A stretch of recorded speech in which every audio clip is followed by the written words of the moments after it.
The breeze rolled slowly through the neighborhood of Elm Haven, a place designed with the precision of a gated paradise. Manicured lawns, identical facades in sandstone and beige, and winding sidewalks that glided past ornamental shrubs and symmetrically planted trees. There were no barking dogs here, no rusted mailboxes or fading paint on door frames. Everything was measured, from the acceptable shade of a front door to the width of flower beds. Nothing here happened by accident, and no one lived here without intention.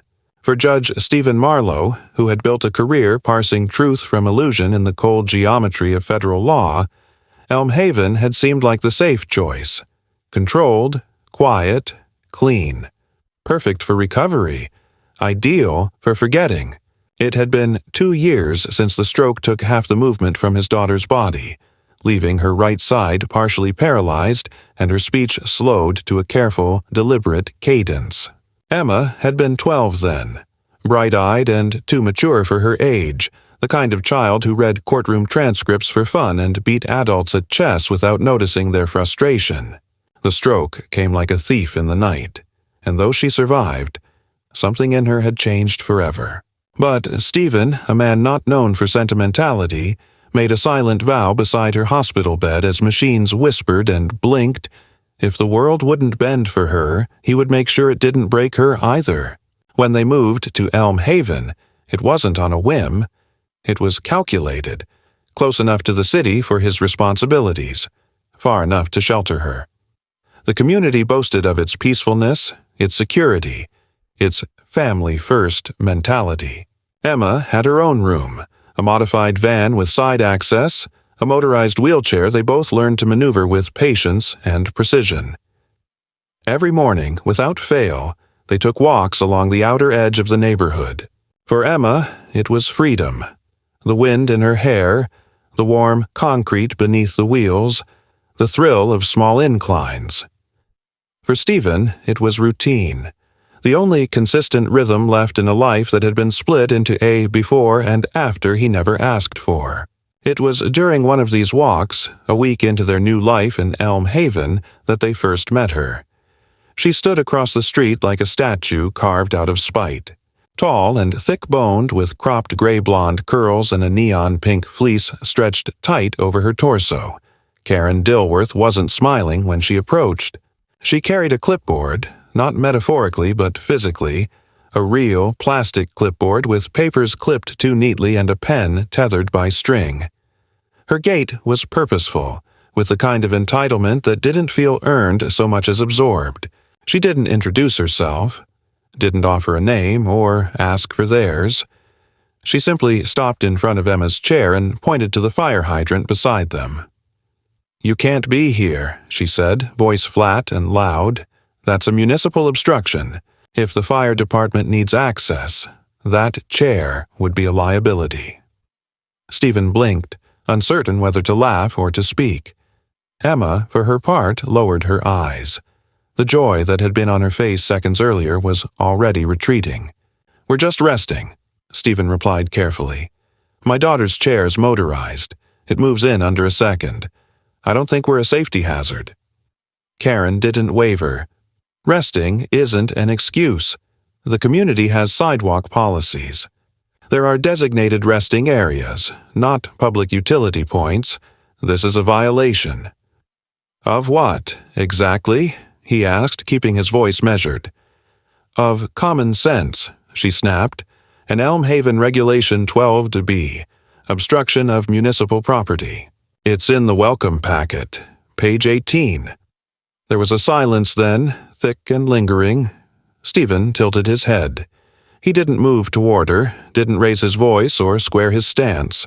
He simply looked, eyes narrowing slightly, not in threat, but in calculation. Karen stared back as if daring him to say something that could be used against him. He didn't. Instead, he turned to Emma, placed his hand gently on her shoulder, and said, "Come on, Em, let's go." As they rolled away, he could hear her muttering into her phone. Something about citations, enforcement, violation logs. He didn't turn around. He didn't need to. At dinner that night, Emma was quiet. She pushed around mashed potatoes without appetite and asked if they had done something wrong. Stephen said no, but even as he spoke, a strange weight settled in his gut. It wasn't the confrontation itself. It was the eyes. Karen's eyes weren't angry or emotional. They were bureaucratic. She looked at Emma not like a child, not even like a person, but like an object out of place, something inconvenient, something to be moved. The following morning, he checked the community handbook again. Regulation 12B existed, buried between pool policies and pet waste rules, but it had no binding enforcement clause. The document was little more than a suggestion. Still, he noted it, flagged it, and sent an email to the community board requesting clarification. No one responded. Days passed, and things returned to routine. Emma seemed to forget. Stephen did not. Karen didn't appear again, and the streets remained quiet. Occasionally, he noticed curtain shifting when they passed, subtle glances from driveways, but he said nothing. He'd handled worse, entire courtrooms of hostile witnesses, political minefields disguised as legal proceedings. A woman with a clipboard and a bad attitude wouldn't shake him. Not yet. But the tension lived in the edges of things. The way sprinklers stopped just as they passed a house, or how neighborhood kids looked away when Emma smiled at them. Passive resistance, polite rejection, as if her chair carried contagion, or worse, disruption. Then came the Sunday when the mailbox was open and empty before the postman arrived. And the Wednesday when someone moved their trash bins 2 feet onto the sidewalk, making their usual path impassable without circling through a lawn. Emma made jokes, called it a neighborhood obstacle course, but Stephen kept track. Every incident, every inconsistency, not with rage, with method, with restraint. He began documenting things the way he did at work, quietly, thoroughly, waiting for the pattern to emerge, and still he didn't report, didn't retaliate, didn't engage, not yet, because some people made the mistake of thinking silence was weakness. But, for Stephen Marlowe, silence was just the long inhale before the hammer fell. And Karen Dilworth, whatever else she thought she was, enforcer, protector, patriot, had no idea what kind of man she had just decided to antagonize. Let her keep her clipboard. Let her believe she was in control. The law had teeth, and if she kept pushing, she was going to learn what they felt like. It happened on a Tuesday morning, cloudless, still, and unremarkable in every possible way. The kind of morning that gave no warnings, no foreshadowing. Stephen had gone back inside to take a short work call after helping Emma set up her drawing kit near the sidewalk in front of their house. She loved to sketch with pastels and chalk, and the shaded corner near the fire hydrant gave her just enough light and breeze without being directly in the sun. She was comfortable, headphones in, a bottle of water at her side, music humming through her small Bluetooth speaker. She was wearing her gray hoodie with the sleeves rolled, the one with the faded owl on the chest. Stephen could see her from the kitchen window and told her he'd only be a minute. It was more than that. The call ran long. The questions were layered, and though Stephen wasn't officially back on any case, his advice still carried weight. By the time he looked up again, the spot was empty. At first, he thought she had rolled inside to grab another pencil, or that maybe the neighbor's daughter, Lily, had come to chat. But the door hadn't opened. He stepped outside and didn't hear music, didn't hear the low whir of her motorized chair. He walked toward the sidewalk. That's when he saw her. She was 10 yards down the block, just past the hydrant, completely still. The chair was there, turned slightly sideways. Emma wasn't sitting in it. She was on the ground, her legs crumpled awkwardly, her body twisted and slumped against the hydrant's bright red metal. Her wrists were pulled behind her, not violently, but tightly, zip tied with thick black plastic bands that pinched into the skin. Her hoodie was bunched under her shoulder blade, revealing the long, pale stretch of her back and the blue-red marks where the zip ties had cut circulation. Her face was wet, not from crying, but from panic and heat. Her lip trembled as she saw her father approach, but she didn't make a sound. Her mouth was clenched so hard it looked like it hurt. The chalk box was smashed nearby. Colors scattered and ground into the sidewalk. There was a handwritten sign taped to the hydrant above her head in crude, all-caps black marker. Fire zone. Do not block. Safety over privilege. Stephen stopped breathing for a second. He dropped to his knees beside her, trying not to touch the ties too abruptly. Emma flinched when he reached for her, a reflex that broke something in him. He steadied himself and quickly pulled his keys, using the small blade attachment to slice the zip ties free. They were thick, industrial, the kind you couldn't tear with bare hands. She exhaled a ragged breath as her arms fell forward. Her fingers twitched from numbness. Her shoulders were red where her weight had rested against the hard edge of the metal post. He lifted her, careful not to startle her more than she already had been, and carried her back to the house in silence. The chair he left where it was. Inside, he laid her on the couch and checked for cuts, bruising, signs of deeper injury. He took photos of everything. Her wrists, the torn fabric, the sign, the chalk smeared into the sidewalk. He didn't comfort her yet. He couldn't. Not yet. He had to document, to preserve the evidence before someone erased it. Then, finally, he crouched beside her, held her hand, and asked gently what had happened. Emma didn't cry. She looked at him with wide, frightened eyes and said only, "She grabbed my chair and pushed me. I didn't understand at first. I thought it was a joke. Then she told me to sit by the hydrant and pulled my arms back and tied them." Stephen asked her who. She whispered, "The pink woman." He didn't need more than that. He called emergency services immediately. Not 911, but the non-emergency line. He gave them his address and requested both a paramedic unit and an officer. When they asked for the nature of the incident, he told them calmly, "An assault on a minor with disability, physical restraint in a public area." The dispatcher's tone changed, grew clipped, more urgent. Help would arrive within minutes. The first to appear were the EMTs, two younger professionals who handled Emma with tenderness and professionalism. They asked consent for every touch, examined her wrists, asked simple questions about dizziness, pain, or nausea. She responded clearly. They applied antiseptic, checked for dehydration, and logged everything. Then the patrol officer arrived. Mid-40s, thick mustache, sunglasses even in the shade, not unkind but too casual. He stepped onto the porch with an expression that belonged more to a parking enforcer than a peace officer. Stephen greeted him and offered the photos on his phone. The officer squinted. "What's this from?"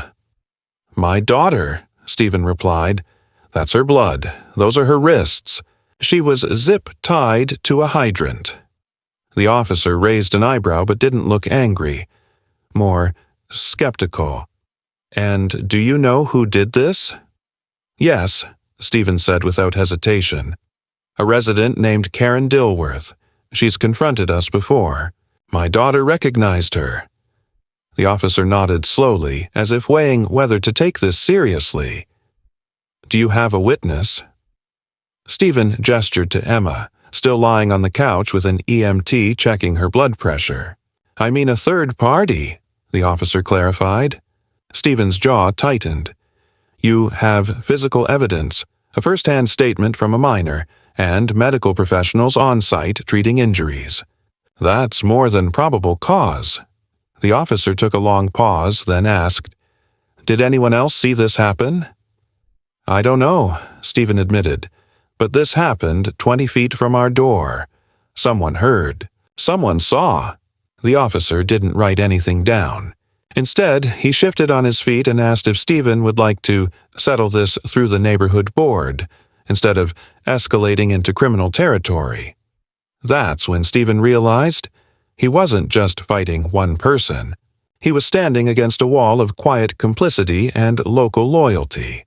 This officer knew Karen, probably played golf with her husband or went to the same BBQs. This wasn't justice. This was frictionless diplomacy, wrapped in polite indifference.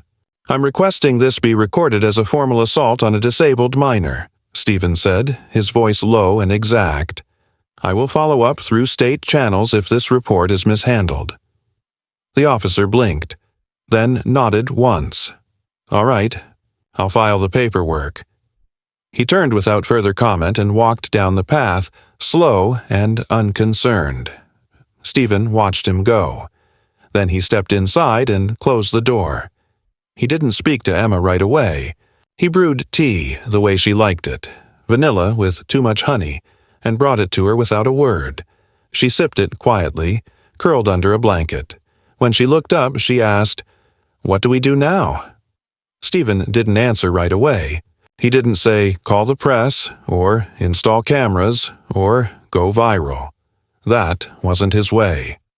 He stared at the wall for a long moment and then said, "We don't react, we respond." He went to his study and opened a locked cabinet. Inside were case files, some still open, some closed long ago. He retrieved a single black binder, unmarked save for a small embossed seal of the federal judiciary, and for the first time in months he picked up his judge's pen and began to write. Not a ruling, not a verdict, but a timeline. Because war was coming to Elm Haven. And Stephen Marlowe knew how to build a case. The days that followed were not quiet, though they presented themselves as such. There were no broken windows, no shouting matches, no direct confrontations.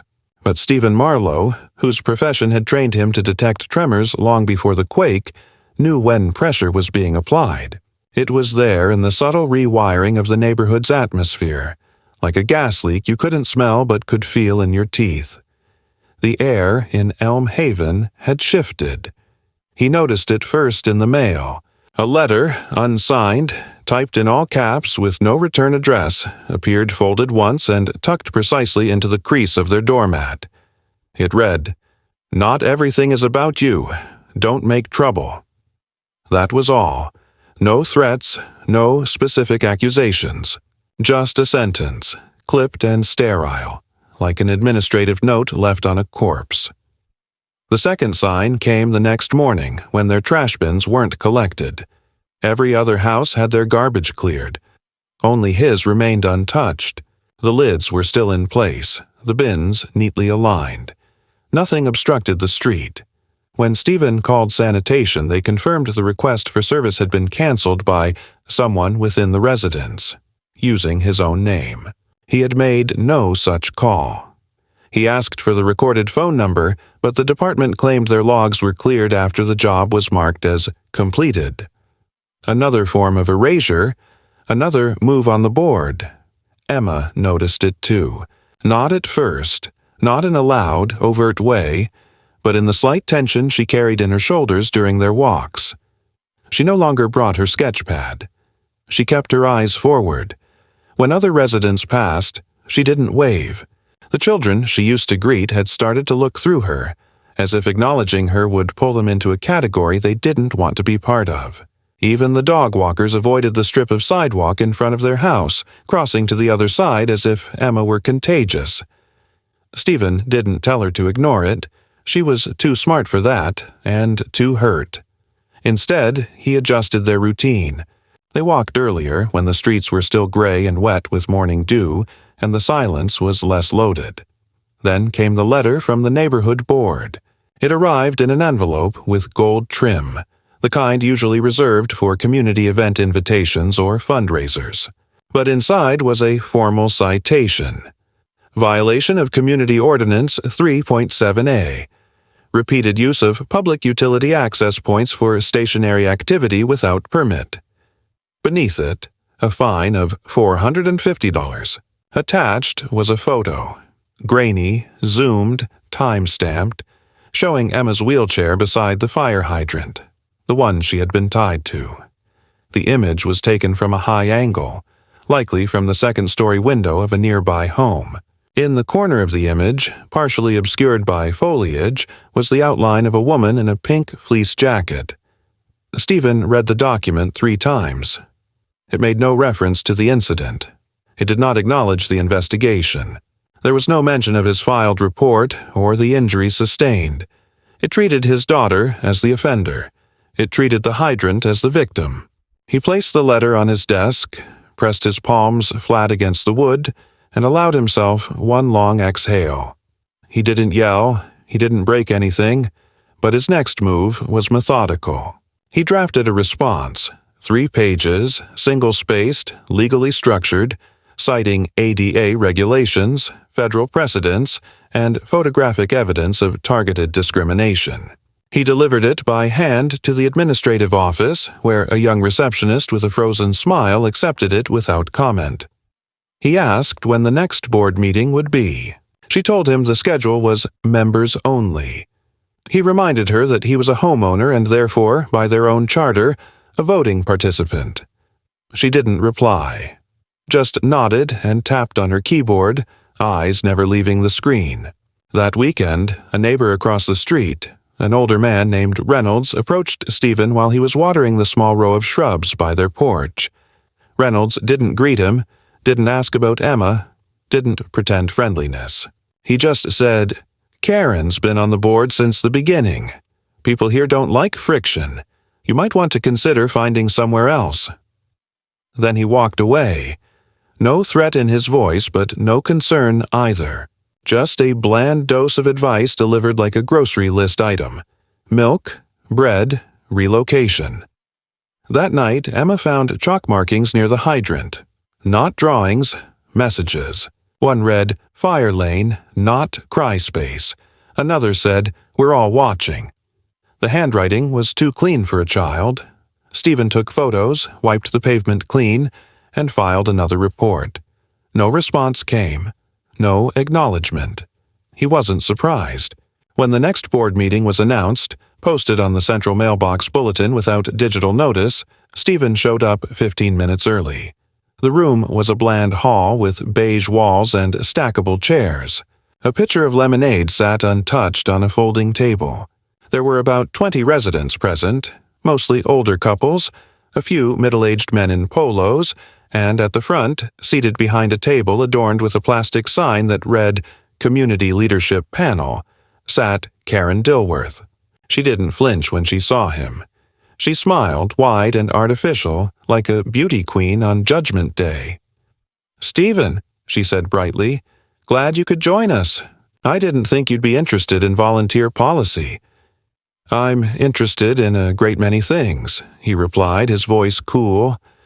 The meeting began with petty items, landscaping budgets, pool schedules, complaints about speeding teens. Then, casually inserted near the end, was a concern about safety around fire infrastructure and its misuse. Karen presented the issue with practiced charm, using language stripped of names but heavy with implications. There have been several instances of individuals, particularly minors, lingering near hydrants in ways that could impede emergency response. While we respect everyone's rights to enjoy our public spaces, we must also uphold safety. Stephen waited for her to finish. Then he stood. "My daughter was physically assaulted and restrained against one of those hydrants. Instead of support, we received a fine. Instead of investigation, we received silence. Instead of community, we received exile. I have filed the appropriate documents with local and federal authorities, and I suggest the board prepare for inquiry into targeted misconduct." There was silence. Not gasps, not murmurs, just silence. Karen smiled through it. "This isn't a courtroom, Stephen. You can't cross-examine us into submission." "No," he said calmly, "but I can subpoena records, and you're not protected by judicial immunity.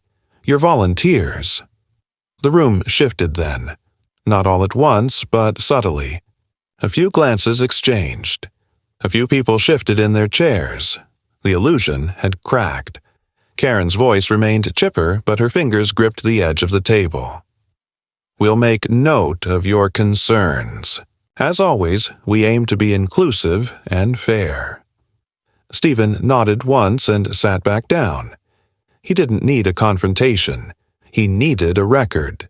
And now he had one. When he returned home that night, he found Emma asleep on the couch, a sketch pad on her lap. She had drawn a hydrant, tall, red, cartoonish, and beside it, a figure in a wheelchair holding a sword made of light. The figure's face wasn't smiling. It was watchful, steady, like someone waiting for justice. Stephen turned off the lights, locked the door, and sat beside her in silence. The game had moved to a new phase, and Stephen Marlowe, for the first time in years, felt utterly awake. The report came back quietly, slipped into Stephen's inbox on a Thursday morning, marked with the header, ADA Complaint File Reference, Year 9222B1. It was brief, clinical, and frustratingly incomplete.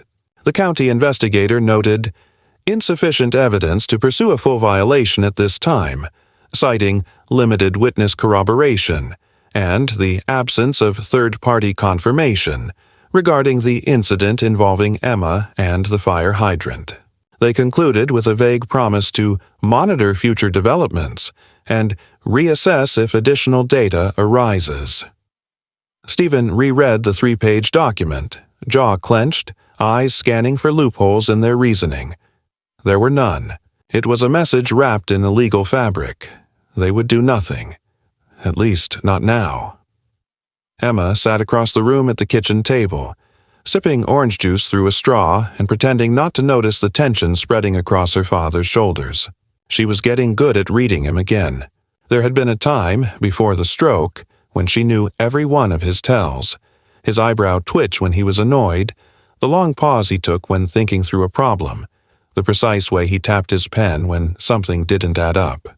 That had faded for a while, as both of them recovered in their own locked silences.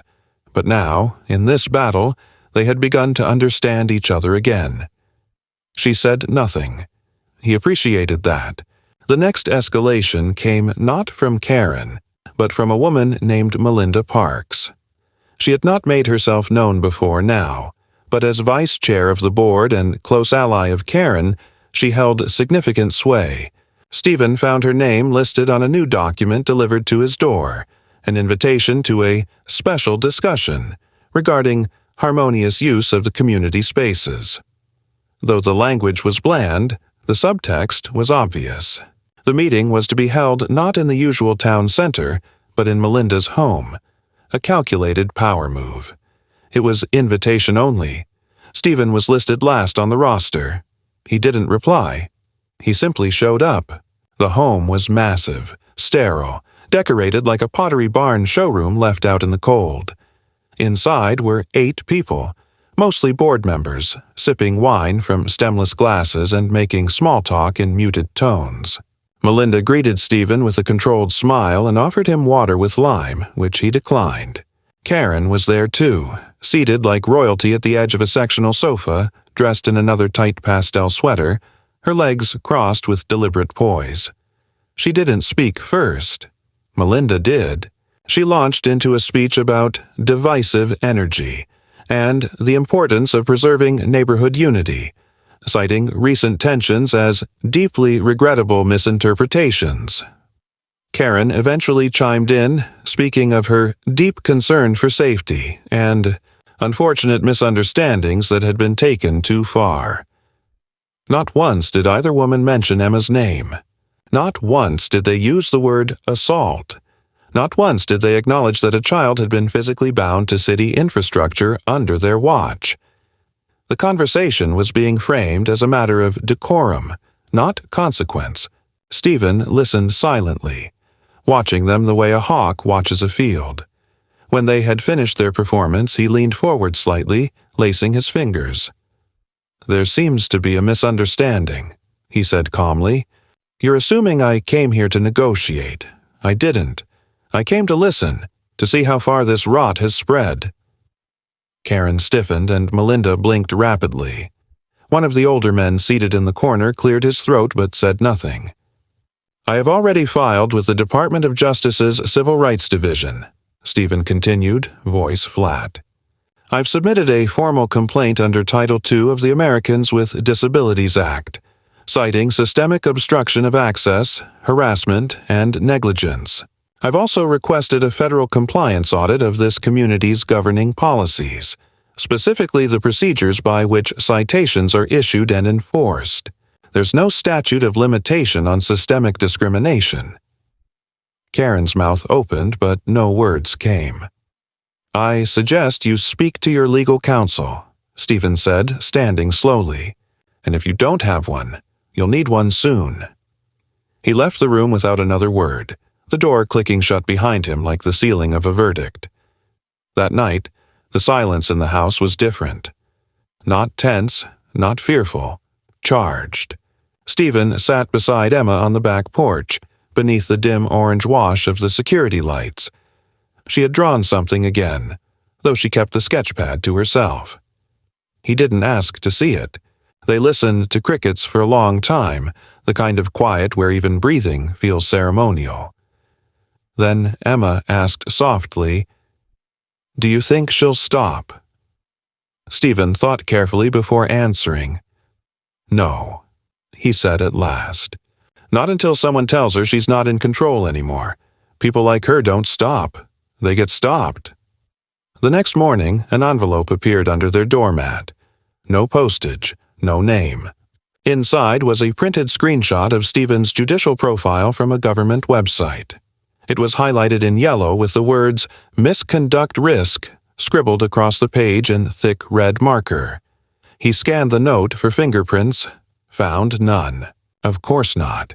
He didn't report it to the local police. He reported it to the Marshal Service. Because the moment they dragged his professional identity into the fight, they moved the battlefield. This was no longer about fire lanes or chalk drawings. This was about intimidation, about forcing a man to flinch. They expected him to resign, to retreat, to isolate. But Stephen Marlowe didn't flinch. And Emma, she had stopped asking if things would get better. Now she simply asked how far it would go. He didn't lie to her. "As far as they're willing to push," he said. "And us?" she asked. He paused. "As far as we have to." The retaliation wasn't loud. It didn't come with sirens or broken windows. It came through forms and folders, through code violations and sudden procedural audits. It began with a call from the city's zoning department informing Stephen that a concerned neighbor had filed a claim alleging that his modified wheelchair ramp was constructed without a permit and violated aesthetic continuity. The claim, they admitted, was unverified and unsigned, but protocol required a site inspection. Stephen, who had kept every document and approval letter in a fireproof drawer labeled Emma, handed over the permits without a word. The inspector, visibly embarrassed, confirmed full compliance and offered a perfunctory apology, which Stephen accepted with a nod and no forgiveness. 48 hours later, a formal notice arrived from the Neighborhood Association stating that Stephen's presence on the community board email list had been revoked due to breach of tone and repeated aggressive language, neither of which were substantiated. The email was signed by Karen and copied to the full board. No one responded.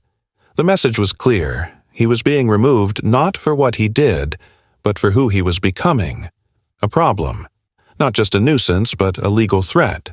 That night, Emma found tire tracks across their lawn, a long, curved streak of torn grass running just inches from the ramp. The security camera caught only partial footage, enough to show the shape of a dark SUV, but not the plates. Stephen reported it to the police. They marked it as vandalism without suspect, filed the report, and moved on. The escalation turned inward.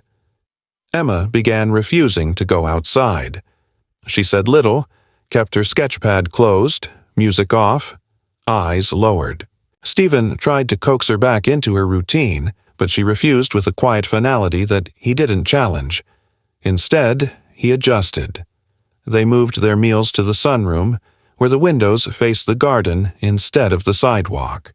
He installed additional lighting. He bought her new drawing tablets with adaptive styluses. And still, the fear hung in the air, a silence too dense to pierce, Then came the petition. It arrived folded in a manila envelope, placed in their mailbox without postage. The title read, Request for Review of Residency Status, 113 Alder Lane. Beneath it were 24 signatures, some of them familiar, some barely legible. The petition argued that Stephen and his daughter had become disruptive elements in the community, weaponizing disability to control public narrative and undermining the collective harmony. The final line demanded official review and potential revocation of residency privileges as permitted by Article 9.4 of the Community Agreement. The article did exist. It was almost never invoked. It allowed the board to submit a formal recommendation for removal of a homeowner deemed unfit for cooperative residence, which could then be presented to the HOA and escalated to civil court. It was designed for extreme cases, felons, frauds, dangerous individuals. Stephen was neither, but the mechanism had been triggered. He scanned the list of names. Many were unfamiliar, but not all. A few were people he had greeted once, spoken to politely at the mailbox or along the walking path. One name, Reynolds, stung more than the others. The man had warned him weeks ago to leave quietly. This was the warning fulfilled. Stephen didn't speak to Emma about the petition. Not yet. Instead, he called his attorney, who advised him to document everything, not to respond directly, and to prepare for a hearing if the board moved forward. The lawyer also suggested, carefully, that while the petition was legally flimsy, the political weight it carried within the neighborhood might make the environment unlivable, even if not illegal. Stephen didn't reply. He simply hung up and returned to his office where he began to construct a timeline, not of the events, but of the people, connections, conversations, gaps in logic, points of procedural weakness. He wasn't just building a case, he was mapping a siege. The attack came next from the inside. Emma's school counselor called to inform Stephen that an anonymous report had been filed accusing him of emotional neglect. The report alleged that Emma was being isolated, over-disciplined, and denied peer interaction. The counselor, who had spoken with Emma just days earlier and knew the family's history, expressed disbelief but said the school was required to log the concern and submit it to Child Protective Services. A caseworker would be assigned. There would be a home visit. Stephen didn't shout. He didn't protest. He thanked the counselor, hung up, and called his brother-in-law, a family court judge in a neighboring state, who immediately connected him to a CPS liaison he trusted. Within hours, Stephen had a legal observer present at his home, and when the caseworker arrived 2 days later, she found a well-maintained residence, a calm and intelligent child, and a father whose records were beyond reproach. The report was dismissed, but the scar remained. Emma had heard the call. She had heard the words. She now knew that not even their home was safe from manipulation. The final blow came during a community event, an outdoor concert sponsored by the association. Stephen hadn't planned to attend, but Emma asked to go.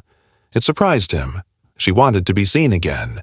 They arrived quietly, found a spot at the edge of the lawn, and settled in. For the first 30 minutes, everything felt almost normal. Emma smiled at a passing dog. Stephen leaned back on the blanket and let the music carry over them in soft waves. Then Karen took the microphone. She stood on the makeshift stage beneath a white canopy, microphone in one hand, a cup of iced tea in the other. Her voice was cheery, welcoming. She spoke of community, of strength, of togetherness, and then, without changing tone, she pivoted. In recent months, she said, we've faced some difficult challenges, difficult people. We've been asked to bend our rules, to compromise our values, all in the name of tolerance. But let me remind you, our values are not negotiable.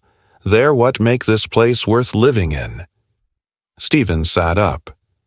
We must be brave enough, Karen continued, to name harmful behaviors, even when they come dressed in sympathy, even when they come in a wheelchair.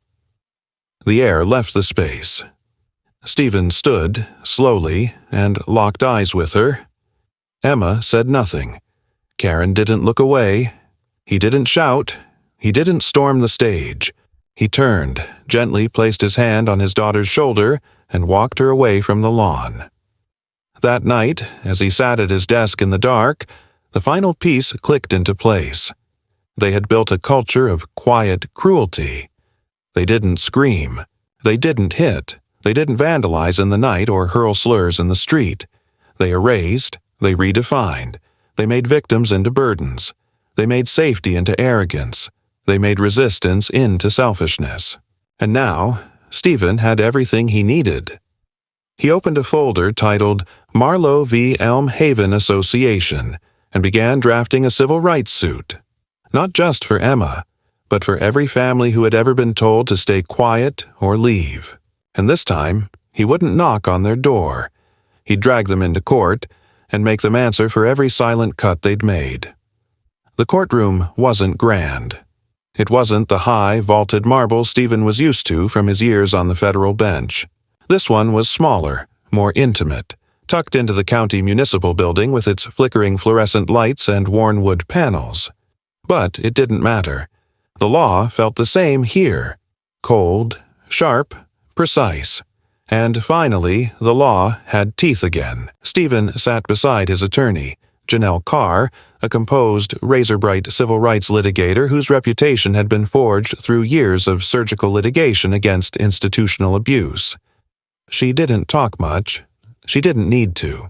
Her presence was pressure incarnate. On the opposite side of the courtroom sat representatives of the Elm Haven Neighborhood Association, 3 board members, none of them Karen. Karen, it seemed, had chosen not to appear, citing health concerns through her counsel. No doubt she feared the optics of facing the man she had spent months trying to erase. Her absence was noted, but unsurprising. Bullies rarely enjoyed the glare of formal consequence. The case being heard that day was not criminal, at least not yet. This was a preliminary injunction hearing, a civil action filed by Stephen to restrain the board from enforcing further actions against his residents and his daughter, and to establish a record of discrimination based on disability and retaliation. For protected activity, in simpler terms, it was a legal barricade, the first stone in a much larger wall, but it carried weight. If granted, it would freeze the board's authority, compel disclosure of internal communications, and open a path to broader federal litigation. The courtroom was not full, but there were observers. A local reporter, 2 elderly residents Stephen didn't recognize, a man in the back row taking notes, likely a representative from a state oversight agency. Every movement in the room felt deliberate. Tension didn't hover. It pressed. Janelle opened cleanly, without drama. She laid out a clear pattern. A disabled child, publicly restrained, photographed, cited. A father retaliated against with fines, procedural harassment, and false reporting. A petition launched to remove him from his home under the guise of community. Cohesion. She walked the judge through the documents, each annotated, time-stamped, cross-referenced. She displayed excerpts from the Neighborhood Forum archive, including posts authored by Karen using coded but damning language. Phrases like imposed fragility and weaponized victimhood. One post included a poll asking whether the community should reconsider allowing personal medical equipment in shared view.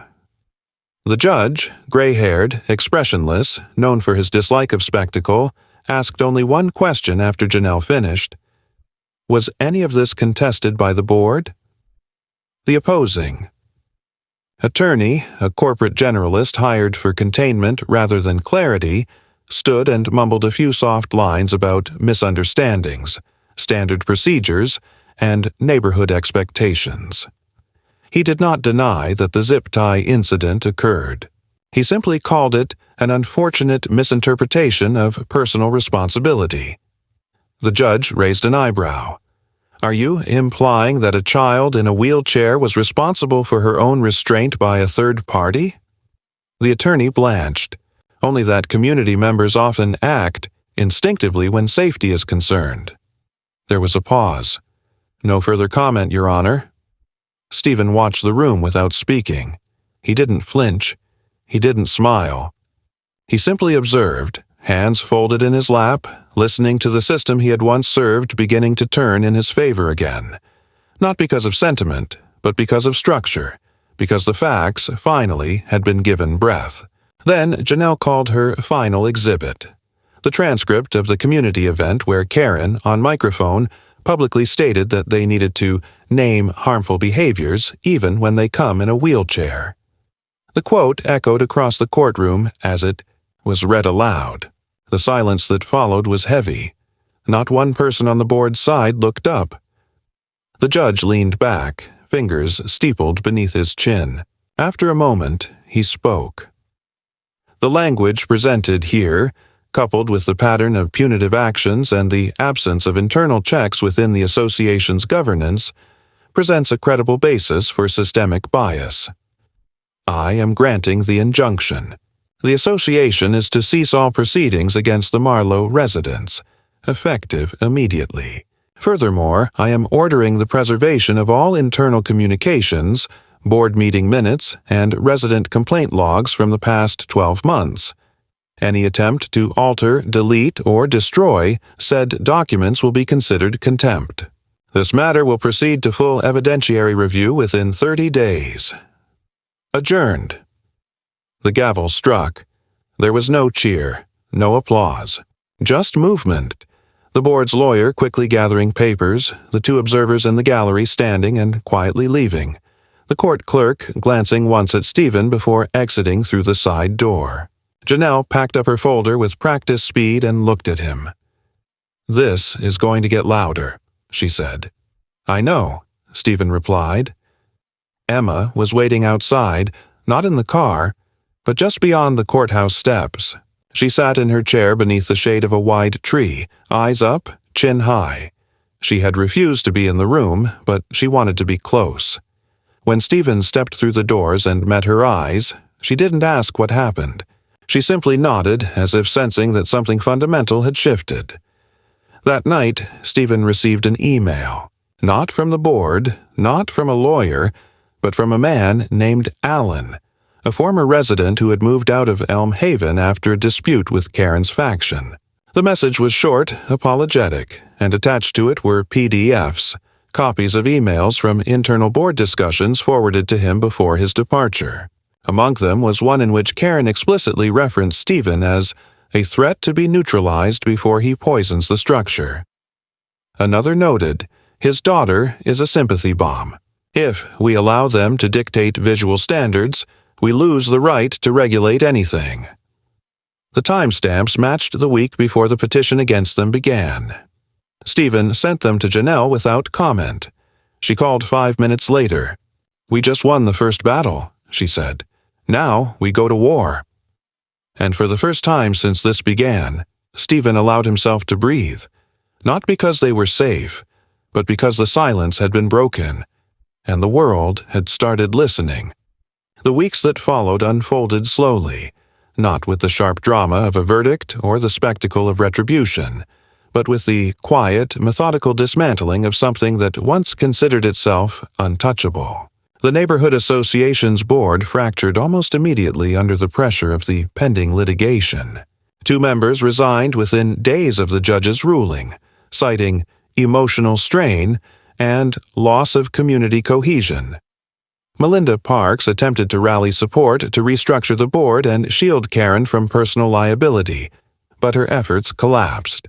When a secondary complaint was filed by another resident, one Stephen had never met, detailing a separate instance of targeted hostility against a family with a neurodivergent child. The culture Karen had cultivated was unraveling from within, not by force, but by the exposure of its own rot. Karen herself remained largely invisible. There were whispers that she had left town, staying with family in another state while legal proceedings advanced. Her house remained dark, her flower beds overgrown, her mailbox eventually taped shut with a notice of pending sale. Stephen never asked where she went. He didn't care. He hadn't pursued this for revenge. He had pursued it because it had to be done. Emma began going outside again, not immediately and not with confidence, but with the cautious curiosity of someone relearning what it meant to occupy space. She started with the backyard, then the sidewalk in front of the house, then the garden path leading toward the corner mailbox. She didn't smile often, not yet, but she stopped looking over her shoulder.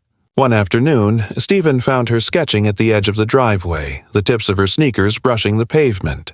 She looked up at him without speaking and flipped the page around. It was a simple drawing, just a hydrant shaded in soft pencil, and beside it a girl in a wheelchair holding a piece of chalk instead of a sword. No defiance, no grand gesture. Just presence. The hearing for the full civil suit was scheduled for the fall, and the Department of Justice had opened a preliminary review of the neighborhood's governance structure. More residents began to speak. Some apologized quietly in passing, awkward nods, muttered words at mailboxes. Others said nothing but started waving again. A few brought over dishes they said were leftovers, though they were clearly made fresh and left them without lingering. It wasn't redemption, but it was change. It was, perhaps, the start of a reckoning, not just for Elm Haven, but for the kind of sterile selective civility that had infected so many such communities under the banner of order. Stephen didn't return to the bench. He hadn't planned to. After everything, the thought of returning to adjudicate the lives of others while his own daughter had been treated like an inconvenience in public space felt misplaced. Instead, he took a position consulting on accessibility policy at a federal level. Quiet work, deep work, the kind that shifted frameworks instead of headlines. He spoke once, briefly, at a symposium where he did not name Karen or the neighborhood or the suit. He spoke only of structures, of silent permissions, and of the cost of pretending that cruelty is neutral if delivered with a polite smile. On the one-year anniversary of the incident, Emma asked if they could go back to the hydrant. Stephen said yes. They walked in the late afternoon, when the shadows stretched long and the air had cooled. The hydrant was still there, unchanged, red, solid, the same symbol it had always been, but the space around it felt different. No signs, no stairs, just quiet. Emma reached into her bag, pulled out a piece of white sidewalk chalk, and wrote a single word next to its base. Here. She underlined it once, not hard, just enough to leave a mark. Then she turned to her father, took his hand, and said, "Let's go home." And they did. Not as intruders, not as tolerated exceptions, but as a family who had reclaimed their place, not with permission, but with truth.